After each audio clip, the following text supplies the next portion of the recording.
Welcome to The Deep Dive, your shortcut to being truly well-informed. Today, we're diving into something that seems simple, maybe even a bit basic at first glance. We're talking about common, everyday English words, the ones we use constantly. You know, we often focus on learning big, impressive vocabulary. Right, the complex stuff. Exactly. But our sources are saying, hang on, it's these simple words that really do the heavy lifting. They're the absolute building blocks of daily conversation. They really are. So our mission today is to pull out the key nuggets on these words, looking at two distinct but really essential types, and then, crucially, give you some solid ways to actually use them better in your own English, making you clearer, more precise. And it's fascinating, isn't it? Because mastering these seemingly small words is just so vital for real fluency. It doesn't matter where you are, school, work, just chatting these words give you that flexibility. Flexibility, yeah.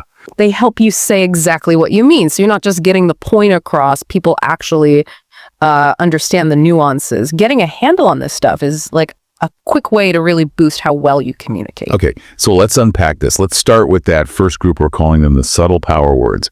These are the ones that, clarify things, show possibilities, signal timing, add a bit of emphasis. They're the sort of invisible gears making your thoughts precise. It's funny how we chase complex words. Yeah, I do. But maybe you forget the simple ones that make everyday chat actually sound natural. Well, what's really interesting here is how they work. They're like linguistic fine-tuners. They take a sentence from just being okay, grammatically correct, to sounding, natural and specific, adds layers. Layers, right. Think about actually, it's not just filler. You use it when you're correcting something or clarifying. Like, actually, I didn't know that. See? It subtly shifts things. Oh, okay. So it's like giving a little nudge in the conversation, setting the context right. Exactly that. Or compare probably and maybe. Both show you're not sure, right? Right. But probably suggests it's, well, more likely she's probably in the gym right now. You kind of expect her to be there. Whereas maybe is like weaker. Maybe we can go out later. It's just a possibility. That difference matters. Yeah, that distinction's super useful. Voids mix-ups. What about words for frequency or degree? Sources mentioned some key ones there. Oh, definitely. For frequency, you've got the extremes, always, meaning every single time. He always forgets his keys. Happens to the best of us. And the opposite, never. Like, I never eat fast food. Then you've got the in-betweens. Sometimes now and then. I sometimes read before bed, and usually, which is, most of the time, I usually wake up at 7 a.m. Okay. And for emphasis, really is a big one. That's really interesting. Simple but effective. Oh, and just. That can mean a moment ago, I just got home, or it can mean only there's just one cookie left. Context is key. Huh. Those little words pack a punch. Yeah. What other power words are crucial for, say, timing or quantity? Good question. For timing, think about already. Like, I've already done my homework, shows it's finished, and then there's still showing something's ongoing. Are you still working? Right. For quantity or degree, quite is useful, means fairly or a bit. It's quite cold today. Not freezing, but, chilly. Very, gives strong emphasis. She's very kind. Standard, but essential. And then 2, for when it's more than needed, that's too expensive, versus enough, meaning sufficient. Do you have enough money? Right, the balance words. Exactly. And don't forget simple, directional, or sequence words. Again, please say it again. For approximate time, let's meet around 5 p.m. I'll be back soon. Finish this before lunch. And after, let's talk after the meeting. Foundational stuff. Okay, this is where it gets really interesting for you listening. Maybe pause for a second, think. Which of these subtle power words are you maybe underusing? Could you use actually, more politely, or probably, to show you've thought about something?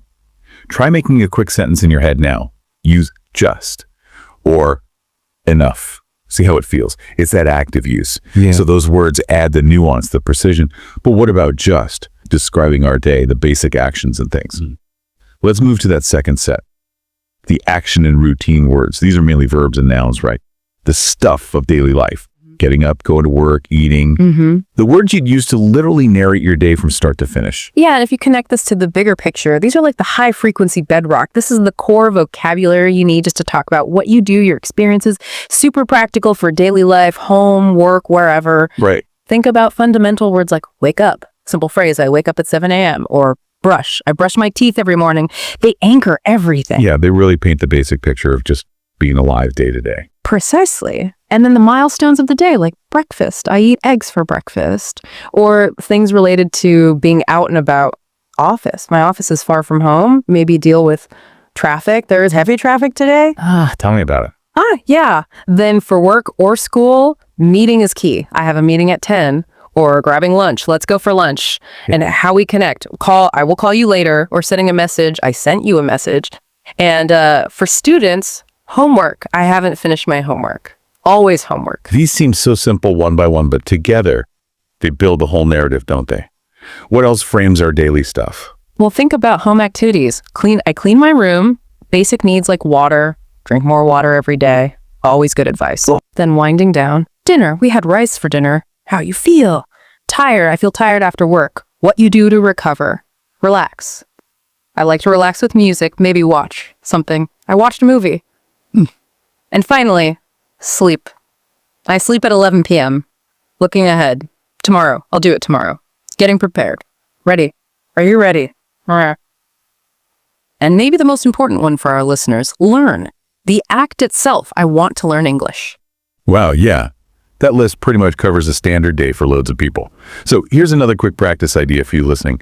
Try describing your morning, just 2 or 3 sentences. Use words like wake up, brush, breakfast. Maybe even mix in one of those subtle power words like I usually wake up, then I brush my teeth, and I always have breakfast. Just running through it in your head like that can really help lock them in. Okay, so we've got these two really vital groups of words, the subtle ones and the everyday action ones. But the big question for you listening is, how do you actually get good at using them? How do you go from just knowing they exist to like using them naturally without thinking? Right, that's the crucial step, isn't it? Moving from passive knowledge to active skill. How do you make them automatic? Our sources have some really great practical tips, especially good for these high-frequency words. First, and this is probably the most important, use them in real life, actively. Just talk. Yeah, talk to friends, family, colleagues, even just talk to yourself. Narrate what you're doing using these words. Okay, I've just finished work, now I'm probably going to relax, that kind of thing. Repetition in context is key. So you're building those mental pathways, making it automatic through just doing it. Exactly. Second tip, try writing a diary. It doesn't have to be long. The sources suggest maybe just 3 sentences a day. Try to weave in some of these words you're focusing on. Writing forces you to actively retrieve and use the words, which cements them way better than just reading or hearing them. Okay, active recall through writing. Makes sense. And the third one, the golden rule, really, especially for words you use all the time, repeat daily. Consistency is everything. Little bits, often. Exposure and use, day after day. That's what builds that automaticity, so you use them without even thinking. Right. Honestly, getting these basic words down, pat through using them actively makes such a huge difference. It boosts your overall fluency and helps you handle information better. These aren't just, abstract ideas. They're real solid ways for you to build your vocabulary faster and feel way more confident, less overwhelmed too. That was a really illuminating deep dive. We've kind of peeled back the curtain on these, 40 essential daily words, split into those subtle power words for nuance and timing, and the action and routine words for describing life. They really are the most efficient foundation for clear communication, aren't they? Absolutely. So as we finish up, here's a final thought for you to chew on. Take a second right now. Think about which of these 40 words you probably already use a lot. Maybe the action words. Okay, now challenge yourself today. Just pick 1 or 2 words from the other list, maybe a nuance word like already or quite, and deliberately try to use it. Slip it into a conversation or even just into your thoughts.